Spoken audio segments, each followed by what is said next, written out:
So guys hello and welcome to Techman. Multiple monitors ये एक ऐसा टॉपिक है जो मेरे फ्रेंड्स फैमिली एंड अक्वेंसेस पहली बार मेरा सेटअप विजिट करते हैं तो हम लोग की कन्वर्सेशन के बीच में आ ही जाता है, क्योंकि मल्टीपल मॉनिटर्स यूज़ करने से हमारा जो सेटअप है बहुत ज़्यादा स्टैंड आउट करता है।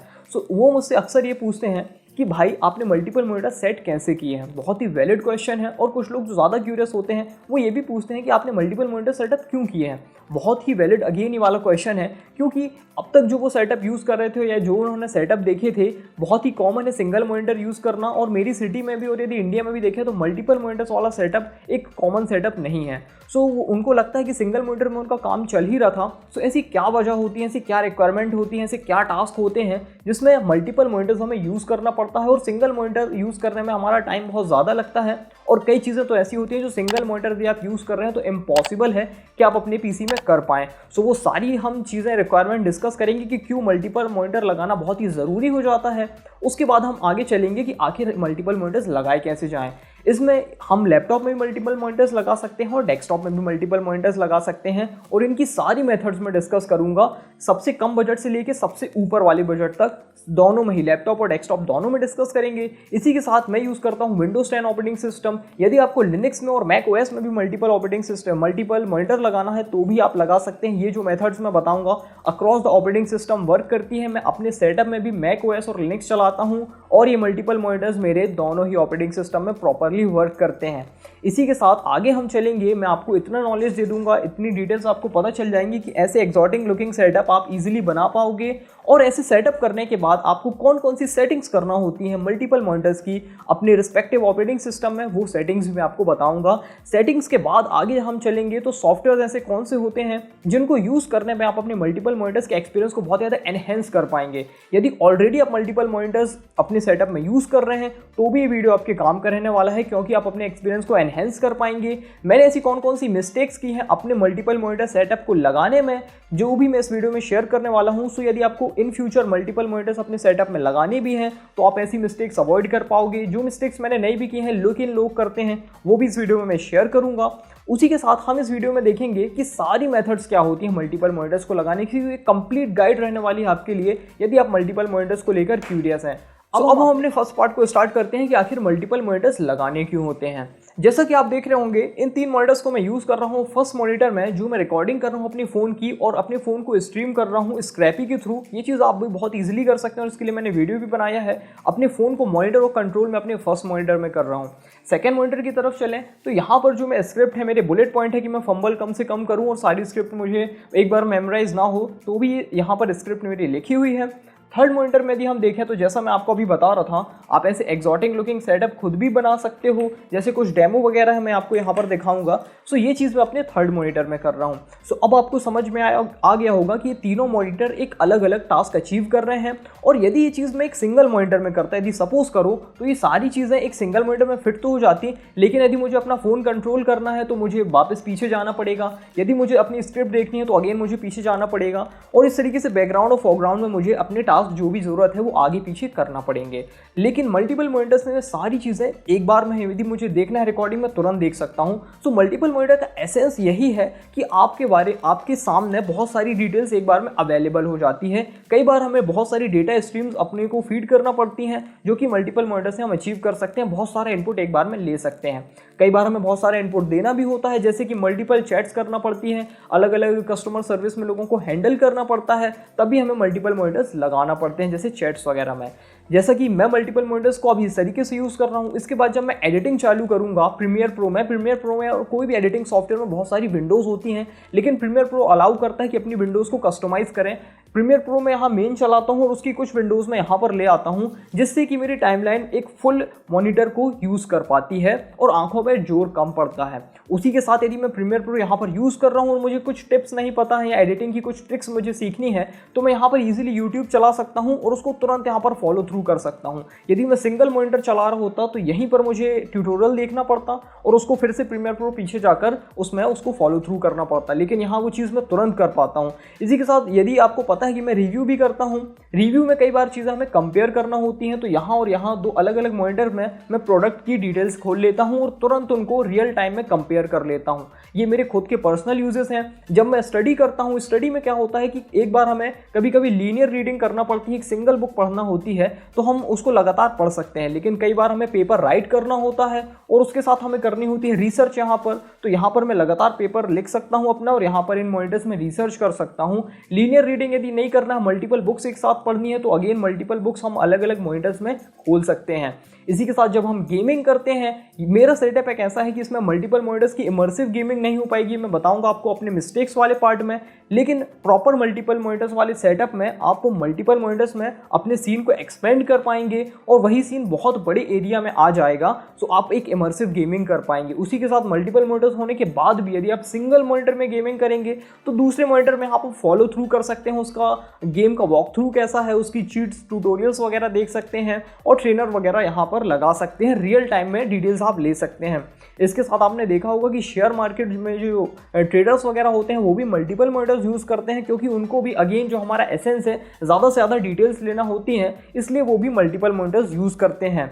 मल्टीपल मॉनिटर्स एक ऐसी चीज़ है कि जब शुरू में मैंने लगाया था तो मुझे लग नहीं रहा था कि उतनी ज़रूरत है, थोड़ा बहुत काम था। जिस काम के लिए मैंने लिया मल्टीपल मॉनिटर को वो तो उसने बखूबी किया, लेकिन मल्टीपल मॉनिटर लेने के बाद मेरा कंप्यूटर को किस तरीके से ऑपरेट करना है, कंप्यूटर के बारे में मैं किस तरीके से सोचता था वो बिल्कुल बदल गया। मेरा कंप्यूटर में वर्कफ्लो जो है एकदम चेंज हो गया। एप्लीकेशंस को मैं किस तरीके से देखता था, किस तरीके से बिहेव करता था, वो भी बहुत कुछ चेंज हो गया है। बहुत सारे लोगों का मल्टीपल मॉनिटर सिंगल मॉनिटर में काम चल ही जाता है, तो उनको लगता है कि मल्टीपल मॉनिटर की क्या ज़रूरत है। जैसा कि आपको पता होगा अभी लोग बहुत सारे SSD में स्विच कर रहे हैं। क्यों कर रहे हैं? हार्ड डिस्क से लोगों का काम चल रहा था और अभी भी 2021 में मॉडर्न ऑपरेटिंग सिस्टम जो है आप चला सकते हो हार्ड ड्राइव से, लेकिन SSD की बात ही अलग होती है। इसी तरीके से बात ही अलग होती है यदि आप मल्टीपल मॉनिटर्स यूज़ कर पाएँ तो। यदि आपको प्रॉपर मल्टीपल मॉनिटर सेट नहीं करना तो किसी फ्रेंड का मॉनिटर आप बोरो करके देख सकते हैं कि क्या क्या आपकी प्रोडक्टिविटी बढ़ती है, वर्कफ्लो किस तरीके से होता है, किस तरीके से आप एप्लीकेशन को हैंडल करते हैं। Believe me, you don't know what you are missing on if you don't use multiple monitors in 2021। इसलिए हमें मल्टीपल मॉनिटर्स यूज करना होते हैं। अब इसके बाद हम आगे चलते हैं। यदि आप कन्विंस है कि आपको मल्टीपल मॉनिटर्स यूज करना है तो मल्टीपल मॉनिटर्स लगाए कैसे जाएं। अब हम डिस्कस करते हैं लैपटॉप्स की मेथड, क्योंकि लैपटॉप अंडर पावर्ड होते हैं, तो देखते हैं लैपटॉप में कैसे लगा जाए। इसी के साथ आपने देखा होगा जो हमारे टीवी के शोरूम्स वगैरह होते हैं उसमें एक ही मतलब जो शो वगैरह चलता रहता है, सारी टीवियों में वही चलता रहता है। ये मल्टीपल मॉनिटर का कॉन्सेप्ट नहीं है, मल्टीपल डिस्प्ले का कॉन्सेप्ट नहीं है।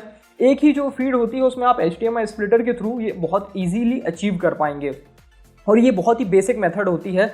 हम जो मल्टीपल मॉनिटर लगाने की यहाँ पर मेथड डिस्कस कर रहे हैं वो बहुत ही एडवांस मेथड है और इस मेथड से आप हर एक मॉनिटर से एक अलग अलग काम कर पाओगे। ये ईजिली आप नहीं कर सकते इस टीवी वाले शोरूम में। ये बहुत ही सिंपल मेथड है, तो आप इससे कंफ्यूज ना हो कि ये वाली चीज़ क्या है। ये बहुत ही बेसिक और सिंपल और डिफरेंट चीज़ है। सबसे पहली लैपटॉप की अब मेथड जो होती है वो होती है, आपको यदि मल्टीपल मॉनिटर लगाने हैं तो यदि आपका लैपटॉप पुराना है तो आपको पता होगा उसमें VGA पोर्ट लगा हुआ है, और यदि आपका लैपटॉप कुछ नया है तो उसमें डिजिटल डिस्प्ले पोर्ट्स होते हैं, जैसे कि HDMI या डिस्प्ले पोर्ट्स देखने मिल सकते हैं।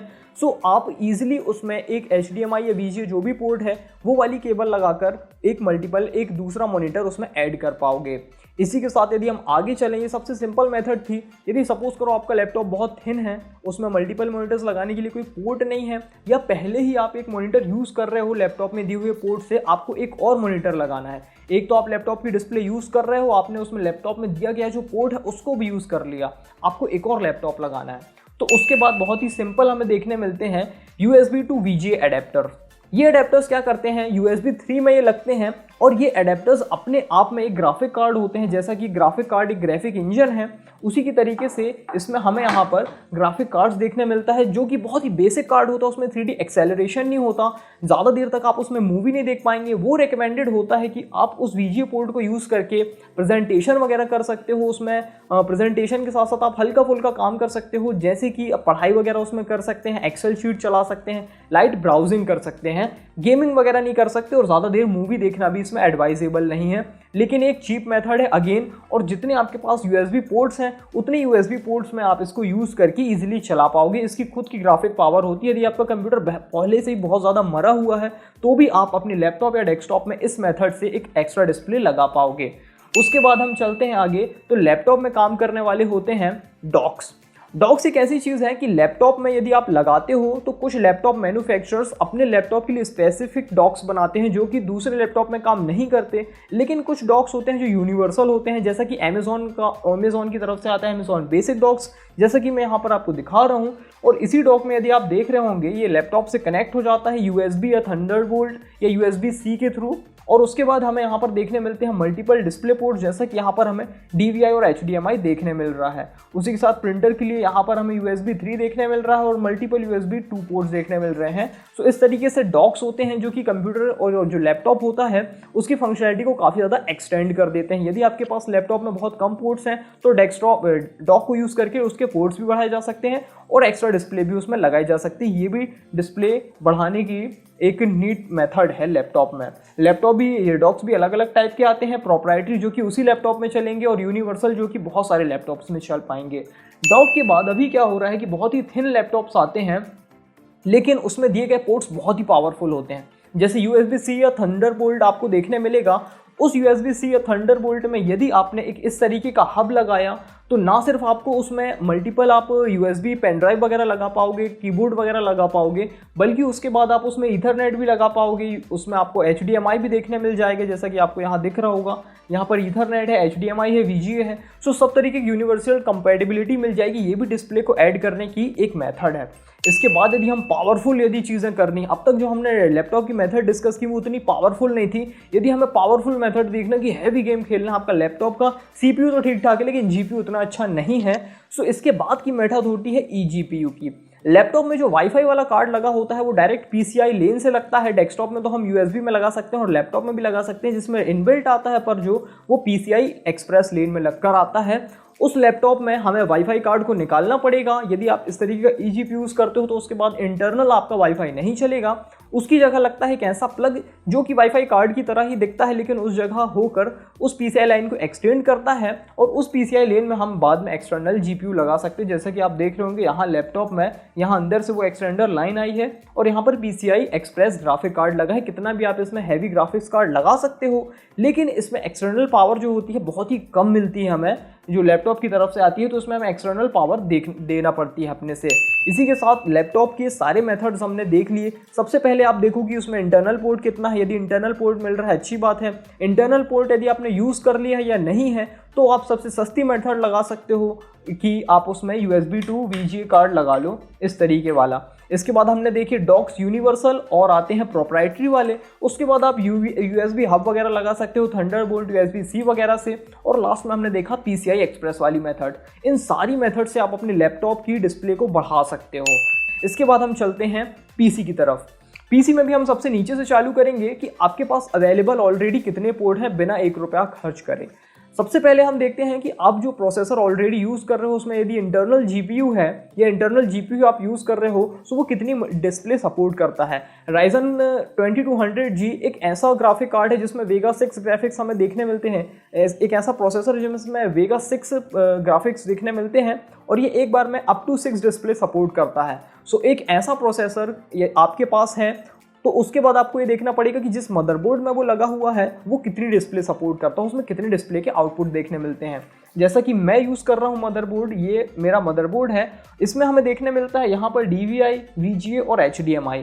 सो Ryzen वो 2200G यदि मैं अपने मदरबोर्ड में लगाऊं तो बिना किसी एक्सटर्नल GPU के मैं 3 डिस्प्ले चला सकता हूं। ये सेटअप में चला सकता हूं बिना किसी ग्राफिक कार्ड के। लेकिन मैं चला रहा हूँ Ryzen 5 3600 और ये 3600 एक ऐसा प्रोसेसर है जिसमें इंटरनल GPU नहीं है। सो ये सारे पोर्ट्स मेरे लिए डेड हैं। इसमें मैं चला रहा हूँ 1050 Ti जिसके थ्रू मैं अपनी इन डिस्प्लेस को चला रहा हूँ। सो आपको रिसर्च करना पड़ेगी कि आपका जो प्रोसेसर है कितनी डिस्प्ले सपोर्ट करता है और उसी के साथ आपका जो GPU है वो कितनी डिस्प्ले दे सकता है, जो आपका ग्राफिक कार्ड है वो कितनी डिस्प्ले दे सकता है।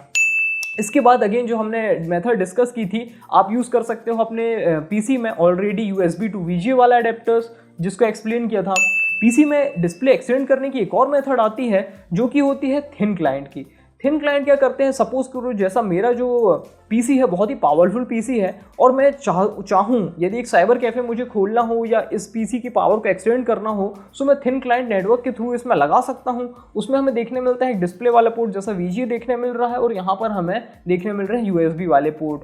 सो इसके थ्रू मैं एक डिस्प्ले लगा लूँगा, यहाँ कीबोर्ड माउस लगा लूँगा, तो एक अलग ही पीसी बनकर तैयार हो जाएगा, जिसमें हमें ना सिर्फ डिस्प्ले तो देखने मिलेगी बल्कि एक अलग ही नया कंप्यूटर तैयार हो जाएगा, जिसकी सारी प्रोसेसिंग, ग्राफिकल चीज़ें जो है, रेंडरिंग वगैरह सारा मेरा ये पीसी करेगा, लेकिन वो एक अलग पीसी की तरह बिहेव करेगा। इसमें ना सिर्फ हम एक डिस्प्ले ऐड कर रहे हैं बल्कि एक नया पीसी ही ऐड कर दे रहे हैं। इसके बाद हमारी जो मेथड्स इसमें देखने मिलती हैं, आप अपने पीसी में लगा सकते हो फिर हाई एंड से हाई एंड ग्राफिक कार्ड। हमने बिल्कुल नीचे से चालू किया कि सबसे पहले आप देखो आपके पीसी में अवेलेबल पोर्ट कितने हैं। अवेलेबल पोर्ट्स के बाद अगेन आप USB टू VGA अपने पीसी में कर सकते हो। उसके बाद यदि आपको थिन क्लाइंट लगाना है उसके थ्रू आप कर सकते हो। और उसके बाद GPU तो है जिंदाबाद, क्योंकि पीसी में तो आपको मिल ही जाएंगे PCI Express, और PCI Express में फिर आप लगा सकते हो हैवी से हैवी कार्ड। लेकिन इसमें भी हम सबसे नीचे से चालू करेंगे। आपका पीसी ऑलरेडी एक डिस्प्ले दे रहा है अपने इंटरनल GPU के थ्रू या जिस भी GPU के थ्रू आपको यदि एक डिस्प्ले मिल रही हो, उसको आप एक्सटेंड करना चाह रहे हो, तो आपको यदि एक्सटर्नल कार्ड लगाना है तो आप एक सबसे सस्ता कार्ड ये है GT710। GT710 एक ऐसा कार्ड है जिसमें आप macOS के सबसे लेटेस्ट वर्जन जो कि अभी बिग सर चल रहा है वो भी सपोर्टेड है। मेरा 1050 Ti हाई सियरा तक के बाद उसका सपोर्ट एंड है। ये तो एक अलग ही चीज़ है macOS। लेकिन एक 710 GT710 जो कि अबाउट 3000 रुपीज़ का आता है, इसको अपने पीसी में आप लगाकर अप टू 2 डिस्प्ले ड्रॉ कर सकते हो। यदि आपको पहले से इंटरनल GPU से डिस्प्ले मिल रही थी, अपने प्रोसेसर से डिस्प्ले मिल रही थी और आपने इसको लगा दिया, तो आप टोटल 3 डिस्प्ले चला पाओगे। लेकिन कभी कभी क्या होता है, PCI स्लॉट में यदि हमारा पीसी डिटेक्ट करता है कि हमने लगा दिया है, तो डिपेंड करता है आपके मदरबोर्ड में कि आपका इंटरनल जो आपको GPU मिल रहा था प्रोसेसर में लगा हुआ वो बंद हो जाएगा या उसके साथ चलेगा। ये आपको अगेन रिसर्च करना पड़ेगी अपने स्पेसिफिक मॉडल की।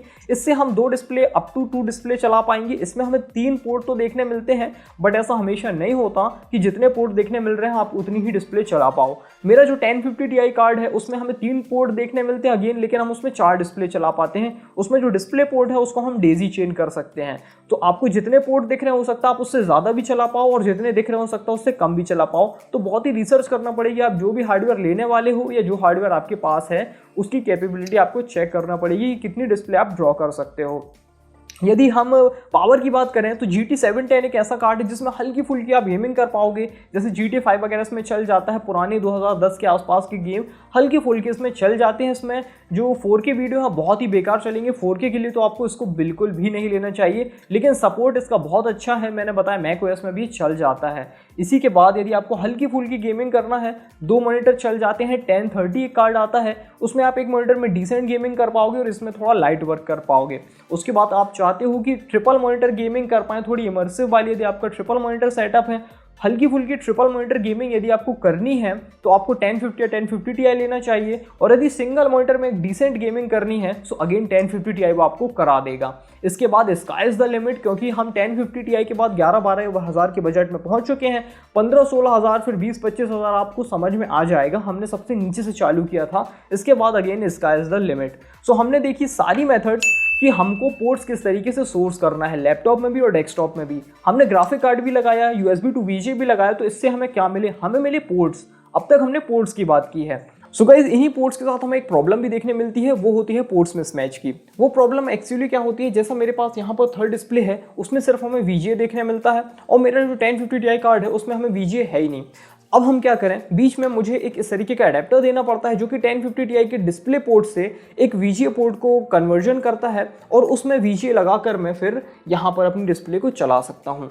1050 10 सीरीज़ का कार्ड है और उसमें एनालॉग सिग्नल है ही नहीं। सो ऐसी कंडीशन में हमें कई बार यहाँ पर बीच में अडेप्टर्स देना पड़ते हैं कंपैटिबिलिटी सेट करने के लिए। यदि आपके पास हाई एंड मॉनिटर्स जिसमें मल्टीपल पोर्ट्स आपको देखने मिल रहे हैं और ऐसे पोर्ट्स जो कि मेजर ग्राफिक कार्ड में बहुत सारे मिल जाते हैं आपको, सो बीच में आपको ना देना पड़े। लेकिन जब भी ऐसी कंडीशन आती है कि आपके ग्राफिक कार्ड में जो पोर्ट है आपकी मॉनिटर में नहीं है, बीच में आपको ऐसे अडेप्टर्स देना पड़ेंगे। ये अडेप्टर्स हमें कई टाइप के देखने के मिलते हैं, जैसे कि ये है, यहाँ पर डिजिटल सिग्नल लेकर यहाँ पर एनालॉग में कन्वर्जन करता है। सो ये डिजिटल टू एनालॉग कन्वर्टर है।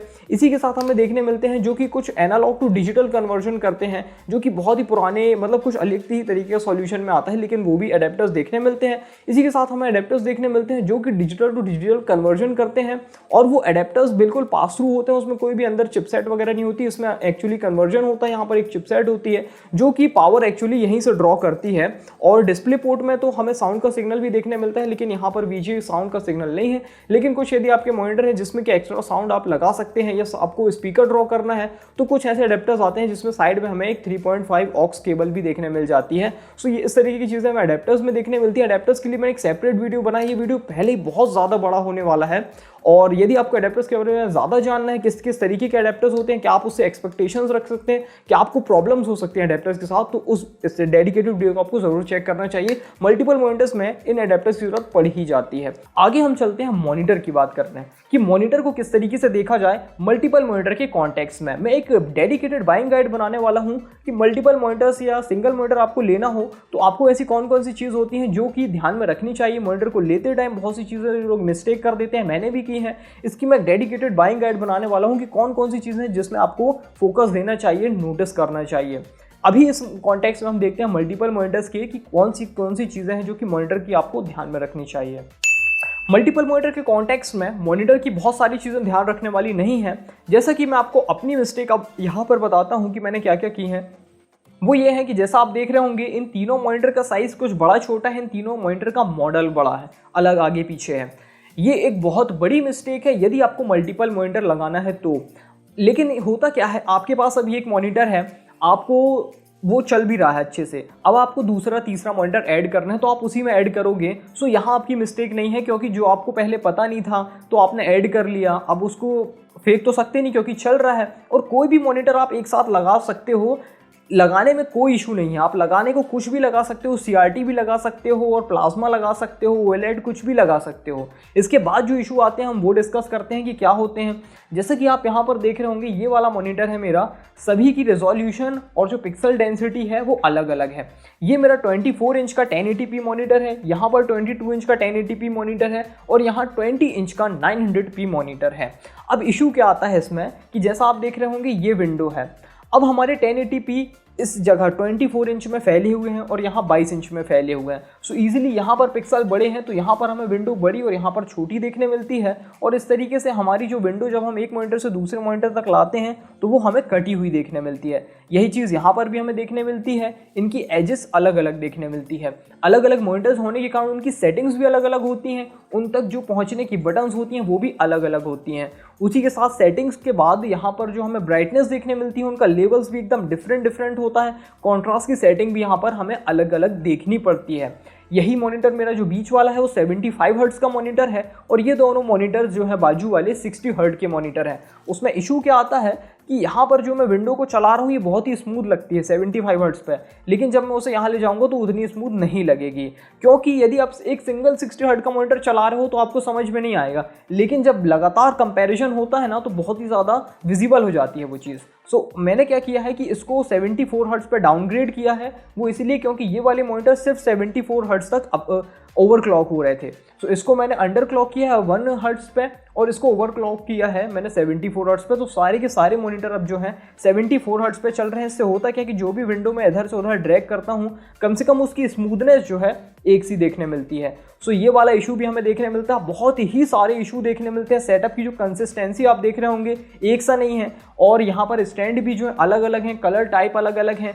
ये सारे मॉनिटर्स क्या है एक साथ मुझे सटा कर रखना पड़ते हैं, लेकिन जैसे कि आप देख रहे होंगे यहाँ बीच में गैप है, ये अच्छे से एक दूसरे से कोऑपरेट नहीं करते क्योंकि इनकी एजेस का जो डिज़ाइन एकदम डिफरेंट है। सो बहुत ही ज़्यादा इशू होंगे यदि आप इस तरीके का डिज़ाइन अपने सेटअप में लगाते हो। कितना भी अच्छा मॉनिटर हो उसके बाजू में यदि आप दूसरा मॉनिटर लगाओगे जिसका साइज कुछ अच्छा है तो आपका सेटअप जो है कुछ पटा ही लगेगा मल्टीपल मॉनिटर के कॉन्टेक्स्ट में। इसके बाद दूसरी चीज़ जो हमें मॉनिटर में देखना पड़ती है कि जैसा मेरा वाला सेटअप है इसको मैंने थोड़ा कर्व में लाया है। सो मल्टीपल मॉनिटर्स में बहुत ज़्यादा रिकमेंडेड होता है कि आप कर्व्ड मॉनिटर, कर्व्ड वाले जो होता है सेटअप उसको प्रेफर करें क्योंकि उसकी जो डिज़ाइन लैंग्वेज होती है वो कुछ अलग ही आती है। ये कर्व जो मैंने बनाया है ये नेचुरल कर्व नहीं, लेकिन कर्व मॉनिटर यूज़ करने से एक हमें नेचुरल कर्व देखने मिलता है। सो ये वाली चीज़ें जो मल्टीपल मॉनिटर के कॉन्टेक्स्ट में हमें इस तरीके की नोटिस करना चाहिए अपने मॉनिटर की सेटिंग्स में।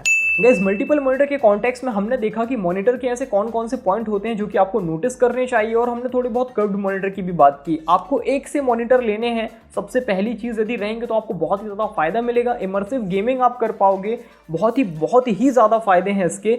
उसके बाद हमें अगली चीज़ देखने मिलती है कि मल्टीपल मॉनिटर में आपको यदि एक्सोटिक लुकिंग देना है, जैसा कि आप इस तरीके के सेटअप देख पा रहे होगे, इस तरीके के सेटअप देख पा रहे होगे, और मेरे सेटअप को यदि आप देखोगे तो आपको लगेगा ये तो बिल्कुल अलग ही चीज़ है, ये मैं इस तरीके से किस तरीके से कर पाऊंगा, ये जो यहाँ पर हो रहा है ये आप इजीली अचीव कर पाओगे वेसा माउंट के थ्रू। वेसा माउंट होता है, जैसा कि आप देख रहे होंगे यहाँ पर डेस्क में बहुत ज़्यादा स्टैंड स्पेस ले रहे हैं, मैं इन स्टैंड को हटाना चाहूँ तो मुझे वेसा माउंट यूज़ करना पड़ेगा। ये वेसा माउंट जो है पीछे इजीली जो मॉनिटर में कस जाता है, और कसने के बाद ये पूरा नीचे का स्पेस फ्री हो जाता है। उसी के साथ आपको एक्स्ट्रा फंक्शनैलिटी भी मिलती है कि आप इजीली आगे पीछे अपने मॉनिटर को कर सकते हो, और आगे पीछे के साथ हम उसे ऊपर नीचे भी कर सकते हैं। ऊपर नीचे के अलावा हम उसे टिल्ट भी कर सकते हैं कि मॉनिटर इस तरीके से आड़ा हो जाता है, क्योंकि जो कोडिंग होती है उसमें हमें लंबी स्क्रीन चाहिए होती है, इसके बजाय कि हमें इस तरीके से चौड़ी स्क्रीन मिले, क्योंकि कोडिंग में लंबे लंबे कोड्स होते हैं और बहुत ही ज़्यादा जो प्रोग्रामर्स वगैरह होते हैं वेसा माउंट को इसीलिए यूज़ करते हैं कि उसमें उन्हें उस तरीके से पोर्ट्रेट उसको स्क्रीन कर देते हैं। इस तरीके से वेसा माउंट लग जाता है और आपके मॉनिटर्स का जो डेस्क स्पेस होता है बहुत ही सीमलेस, आप उसमें लुक दे पाओगे, बहुत ही एक्सोटिक सेटअप अपना कर पाओगे। ये आप वेसा माउंट के थ्रू अचीव कर सकते हो। और वेसा माउंट जो होते हैं, जैसा कि आप देख रहे होंगे यहाँ पर सिंगल है, यदि आपके पास सिंगल मॉनिटर है तो भी आप उसको लगा सकते हो, और ट्रिपल मॉनिटर सपोर्ट करने वाले वेसा माउंट भी हैं। जितने भी मॉनिटर वेसा माउंट आते हैं ज़्यादा सपोर्ट करने वाले, उनकी प्राइस उतनी ज़्यादा ही बढ़ती है। सो यदि आपको ट्रिपल मॉनिटर वाला वेसा माउंट नहीं लेना है, बहुत ही ज़्यादा महंगा पड़ रहा है, तो आप ऐसा वैसा माउंट ले सकते हो जो कि 2 मॉनिटर को सपोर्ट करे, उसके बाद एक सेपरेट ले सकते हो जो 3rd मॉनिटर को सपोर्ट करे। ये अरेंजमेंट आपको सस्ता पड़ेगा, बिलीव मी। उसके बाद हम आगे चलते हैं। वेसा माउंट की हमने बात की, इसके बाद होता क्या है, वेसा माउंट कुछ मॉनिटर में सपोर्ट नहीं करता। जैसा मेरा बीच वाला, मैं ये वाला स्टैंड तो उसमें हटा दूंगा, लेकिन मुझे वेसा माउंट करना है तो ऐसी एक क्लिप आती है जो कि ग्रिप कर लेती है उस मॉनिटर को। इतने एक्सोटिक लुकिंग मॉनिटर होते हैं, इतने अच्छे दिखते हैं, लेकिन अब इसको वेसा माउंट के लिए क्लिप जब मैं ग्रिप करूंगा तो यहाँ पर वो ग्लिप दिखेंगी चारों तरफ। तो इस तरीके से भी हम सेटअप कर सकते हैं। यदि कोई बहुत ही हाई एंड मॉनिटर है लेकिन उसमें वेसा माउंट नहीं दिया तो इस तरीके से हम उसमें ग्रिप भी कर सकते हैं। इसके बाद अब आपको सारा मैंने जो नॉलेज दिया है इसके थ्रू आप बहुत ही एक्सोटिक लुकिंग सेटअप बना पाओगे। पोर्ट आपको किस किस तरीके से सोर्स करने हैं, अलग अलग सारी मेथड्स बता दी। थोड़ा हमने मॉनिटर भी डिस्कस किया, डीप में मैं इसके लिए सेपरेट वीडियो बनाऊंगा। उसके बाद हम आगे चलते हैं कि सेटिंग कैसे की जाए। सेटिंग जो हमें विंडोज़ में करना होती है, यहाँ पर हम देखते हैं कि मैंने कौन कौन सी सेटिंग की है यहाँ पर।